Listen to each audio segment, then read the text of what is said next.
એક બાળકની માને મેં મારા હાથે ધક્કો માર્યો.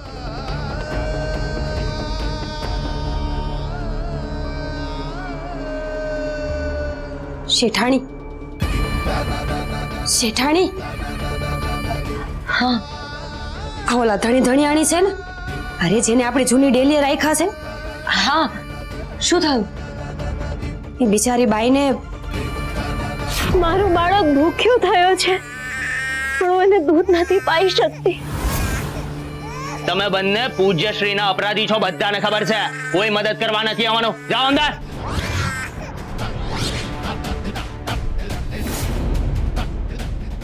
બિચારું છોકરું કેવું રોતું તું.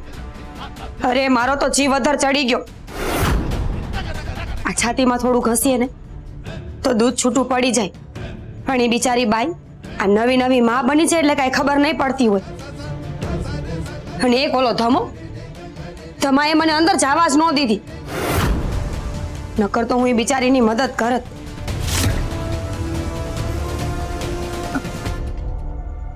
શેઠાણી,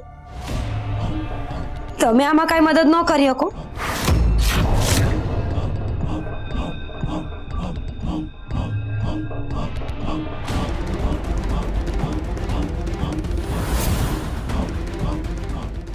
તારી હિંમત કેવી રીતે મારી સામે આવી રીતે વાત કરવાની?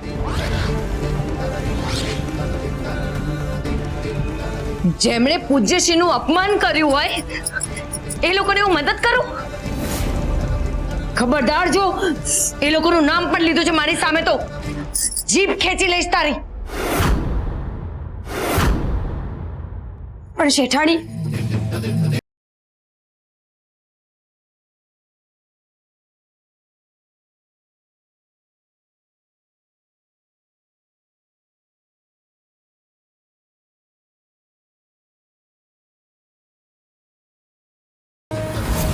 કામ પરથી કાઢી મૂકીશ જો લપડ છપ્પડ કરી છે તો. શેઠાણી, કામ ઉપરથી નો કાઢી મૂકતા. મારા છોકરા ભૂખા મરી જશે. મહેરબાની કરો, ભૂલ થઈ ગઈ મારી. જેટલું કહું ને એટલું જ કરવાનું, સમજી?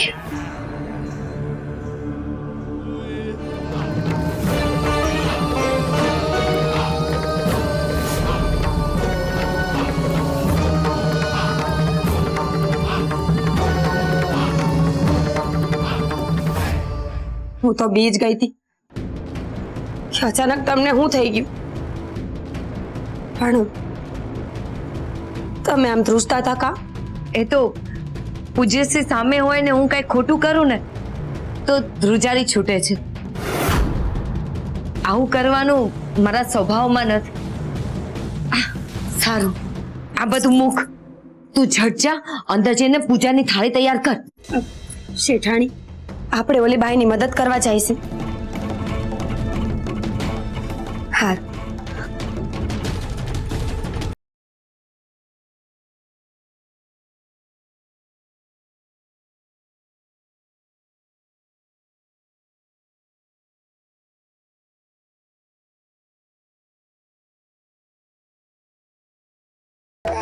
ભાઈ, હું તમને વિનંતી કરું છું, કોઈ એક બેનને બોલાવી લાવો ને. આ બાળક ભૂખ્યું છે, મારા પત્ની એને ખવડાવી પણ નથી શકતા. ભાઈ તને કહું ને, પૂજ્યશ્રીના હુકમ વગર એક પણ પાંદડું નહીં હાલે. તમે સમજતા કેમ નથી? તમને આમની હાલત દેખાતી નથી? એમને કેટલી પીડા થઈ રહી છે.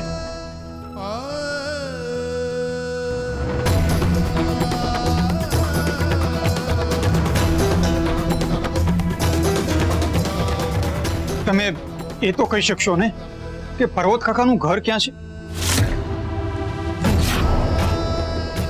શામળના બાપુ. નહીં, માણેક, હવે છૂટકો નથી. મારાથી તમારી અને શામળની હાલત જોઈ નથી શકાતી. શું નામ કીધું તે? પર્વતરાય મહેતા. ક્યાં રહે છે? પર્વતરાય મહેતા.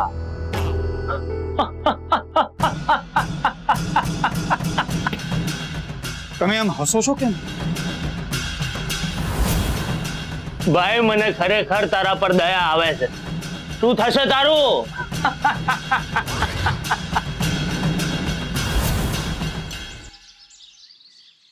પૂજ્યશ્રી,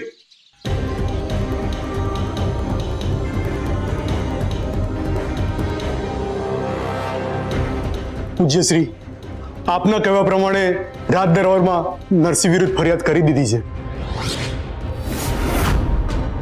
પણ શું?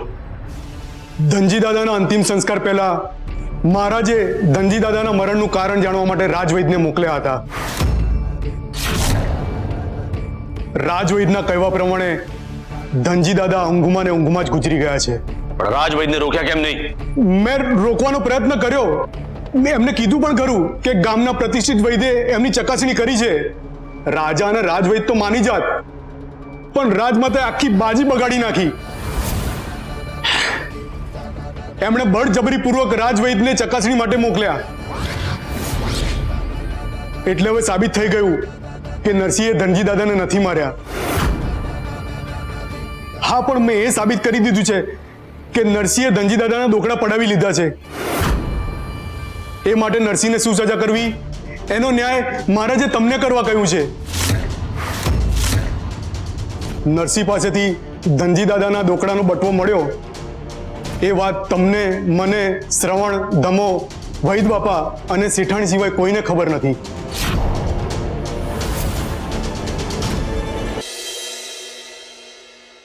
ગામમાં ખબર ફેલાવી દો કે ધનજી દાદાના દોકડા નરસિંહે ચોરી લીધા છે. એટલે ધનજી દાદાના જેટલા દોકડા ચોરાયા હતા એનાથી બમણા દોકડા ચૂકવવાની હું નરસિંહને સજા આપું છું.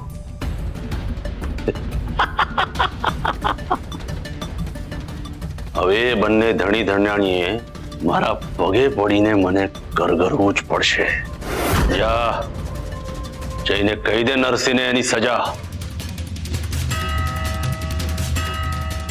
પૂજ્યશ્રી, નરસિંહ પાસેથી એનું આખું નામ જાણી લીધું છે. નરસિંહ કૃષ્ણદાસ મહેતા.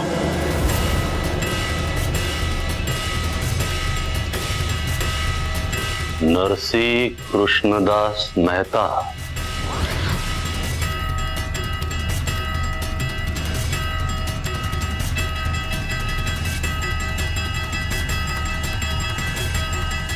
કૃષ્ણદાસ મહેતા, આ નામ ક્યાંક સાંભળ્યું લાગે છે. કૃષ્ણદાસ મહેતા એટલે પર્વતભાઈનો ભાઈ?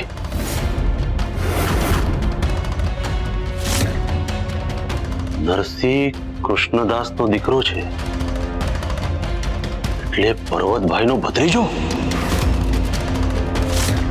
પણ એ અહીં શું કામ આવ્યો છે? ક્યાંક પર્વતભાઈની ભાળ મેળવવા માટે તો નથી આવ્યો ને?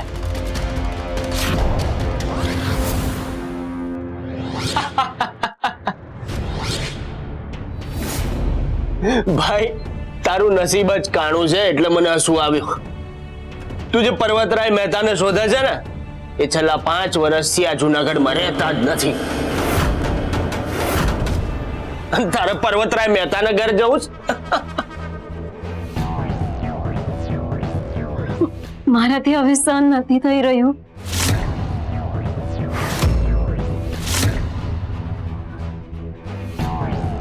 ભાઈ, હું તમને બધી રીતે વિનવણી કરી ચૂક્યો છું. મારી પત્નીથી હવે સહન નથી થઈ રહ્યું, એટલે હું મદદ માંગવા માટે બહાર જઈ રહ્યો છું. તમારે મને રોકવો હોય, મારવો હોય, જે કરવું હોય એ કરો. હું જઉં છું. માણેક, તમારું ધ્યાન રાખજો. હું હમણાં આવું છું.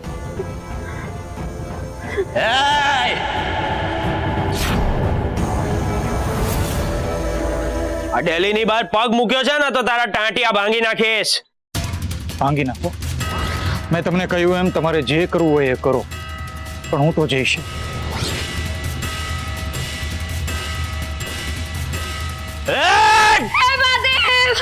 મારી રે. અરે શું થયું?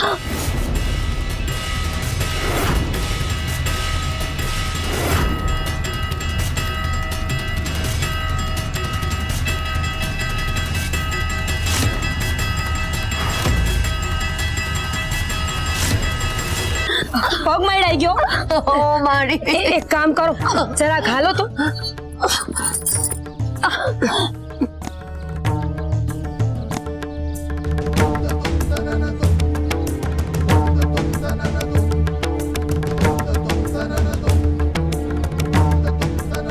શેઠાણી, તમારાથી તો હલાતુંય નથી. અહીંયા આવો, પોરો ખાઓ. મુઈ અક્કલની ઓતમી આ તું મને ક્યાં લઈને આવી દેખાય જ તને જ્યાં પાપીઓને રાખ્યા છે એ જૂની ડેલીએ તું મને પોરો ખાવાનું કહે છે એના કરતા તો હું મરી ના જાઉં. હે ભગવાન, એક ડગલું હલાતું નથી, પણ કેટલો વટ રાખો છો તમે. હાંભળો, તમે છે ને અહીંયા પોરો ખાઓ. આ તમારી જવાબદારી અટાણે મારા ઉપર છે. તમે અહીં બેહો, હું તમારા પગ હાટું કંઈક કરું. પૂજ્યશ્રીને ખબર પડશે ને તમારો વારો નીકળી જશે. હાલો.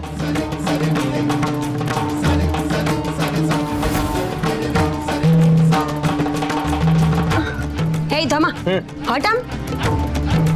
હટ ને. હાલો.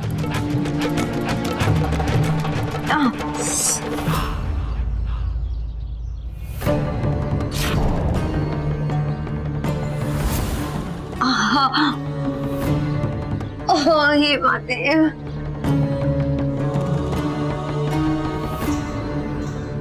ધમા, અહીંયા આય તો. હા બોલ. અરે તું હું ઊભો ઊભો જોયા કરે છે ખુવાણની જેમ. ચાજટ, મારા ઘરે જા ને હળદર મીઠું લેતો આય.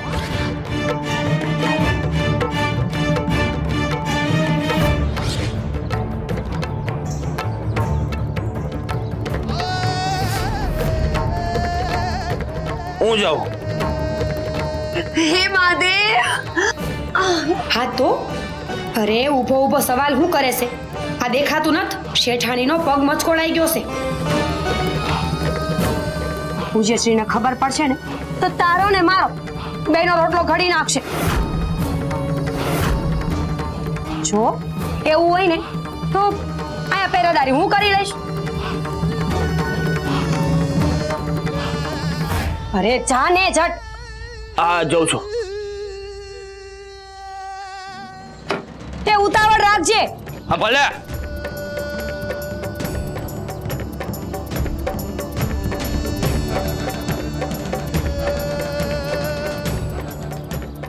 બેન, મારા પત્ની માણેકને પણ બહુ પીડા થઈ રહી છે.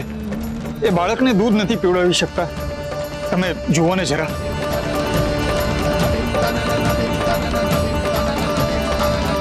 હાલ.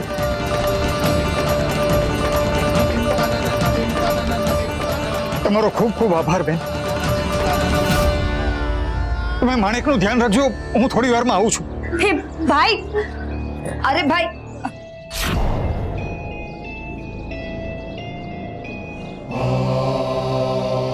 હાલ.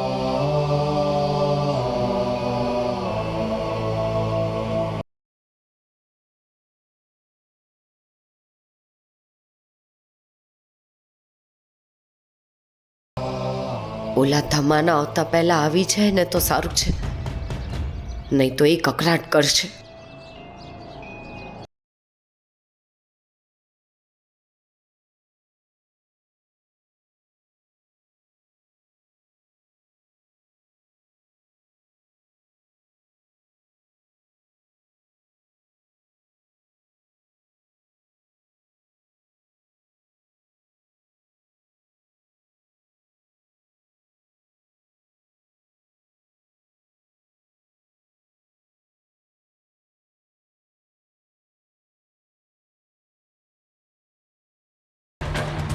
ભાઈ, પર્વતરાય મહેતાને તમે ઓળખો છો? હા. એ ક્યાં રહે છે? એમનું ઘર તમે બતાવી શકશો? ભાઈ, પર્વત કાકા તો છેલ્લા 5 વર્ષથી જુનાગઢમાં નથી.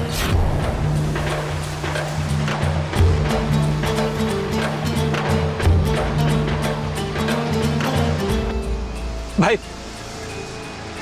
પર્વતરાય મહેતાનું ઘર ક્યાં છે તમે બતાવી શકશો? ભાઈ, પર્વત કાકા તો છેલ્લા 5 વર્ષથી જુનાગઢમાં રહેતા જ નથી.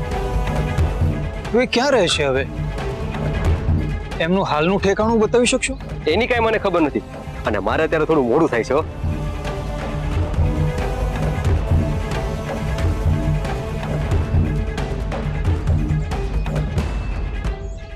પર્વત કાકા જુનાગઢમાં નથી રહેતા તો એમનો કાગળ અમારા સુધી કેવી રીતે પહોંચ્યો? પર્વત કાકાનું કાગળ પણ આપી દીધું. હવે બંસીભાઈએ લખાવેલું કાગળ મારે જુનાગઢ જઈ પર્વત કાકાને આપવાનું છે. હે હરી, તમે જ પર્વત કાકાનો પત્ર લઈને આવ્યા હતા. તમારી લીલા સમજાઈ નથી રહી. ક્યાં હશે પર્વત કાકા? એટલું રડ્યો બચારો. તો તમને ખબર નહોતી કે છાતીમાં ઘસીએ તો દૂધ છૂટું પડી જાય? ના, ઘરમાં કોઈ વડીલ નથી? એમાં એવું થયું કે અહીં આવતા હતા ને માર્ગમાં જ આનો જન્મ થયો. હું માં તો બની ગઈ, પણ મમતાની સમજ ના કેળવી શકી. અરે કાંઈ વાંધો નહીં બેન, સાંભળો હું તમને કહું. આ તમારામાં રહેલી માં છે ને એ મમતાની કેળવણી એ કરશે અને આ બાળકની જાળવણી એ કરશે. અને હવે આવું થાય ને તો કહેજો તમારા ધણીને આ છાતીએ થોડું ઘસી દેશે ને એટલે દૂધ છૂટું પડી જશે. આ ઘણી વખત બાળક લાંબા સમય સુધી ધાવણ ન લઈને તો આવું થાય. આ દૂધ છાતીમાં ભેગું થાય ને એટલે ગંઠાઈ જાય, જેનાથી આપણને છાતીમાં બહુ દુખે. એટલે હવે છે ને ધ્યાન રાખવાનું કે આ બાળક બંને બાજુ બરાબર ધાવે છે કે નહીં. ભલે. અને આ ઉપરથી હરખું કાંઈ ખાધું પીધું નહીં હોય ને? ના, કંઈ જ નથી ખાધું. હે મહાદેવ, લ્યો આ પ્રસાદી તમારા હાડીના છેડે બાંધી દો. અહીંયા કાંઈ વાસણે નથી કે એમાં મૂકી દઉં. લ્યો. જો તમારે આ બાળક હાટું ખાવું તો પડશે ને, રોજ તો દૂધ આવશે. અને હા, મારું ઘર આ નજીકમાં જ છે એટલે કોઈને ખબર નહીં પડે ને એમ આવતા જતા કાંઈક ને કાંઈક આપતી જઈશ. લ્યો, લઈ લ્યો.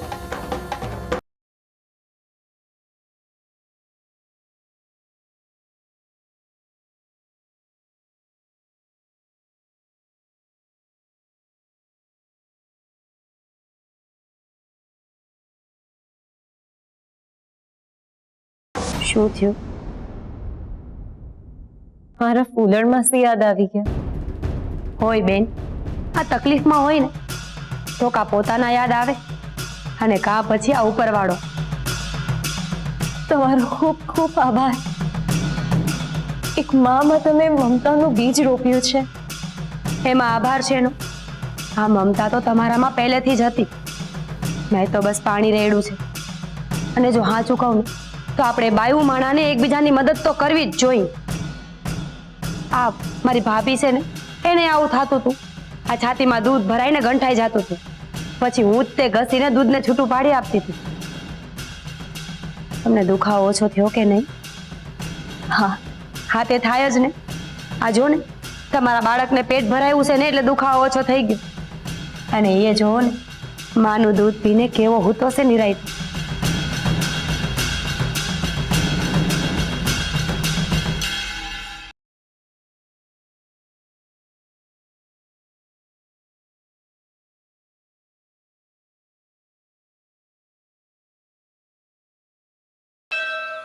રાધે કૃષ્ણ.